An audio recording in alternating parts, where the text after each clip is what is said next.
আসন্ন ফিফা বিশ্বকাপ ঘিরে আন্তর্জাতিক অঙ্গনে উজ্জ্বল সাফল্য অর্জন করেছে বাংলাদেশি বংশোদ্ভূত শিশু শাগনিক।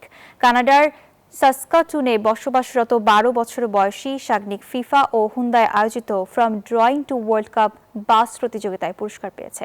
শাগনিক বাংলাদেশের রাজবাড়ির সঞ্জয় দে ও পপিদের সন্তান। ফুটবলের প্রতি ভালোবাসা আর ছবি আঁকার আগ্রহ থেকেই তার এই অনন্য অর্জন।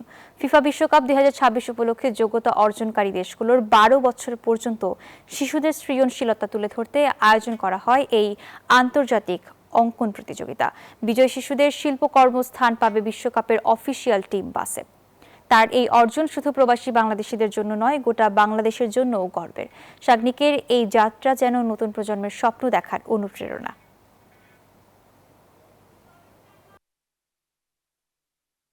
দেখছিলাম ইমেলটা, আমার বাবা আমাকে দেখাইছিল। আমি অনেক আনন্দিত ছিলাম। শাগনিকের এই সাফল্য আজকে বাবা হিসাবে আমি খুবই গর্বিত। এই ধরনের একটা পুরস্কার পেল, সেটা আমার পাশাপাশি আমার দেশের মানুষ, আমার কমিউনিটির মানুষ, তারা সবাই নিশ্চয়ই খুব খুশি হবেন। 200-র বেশি সার্ভিস ও ফিচারে লেনদেনের সব বিকাশ অ্যাপে সম্ভব।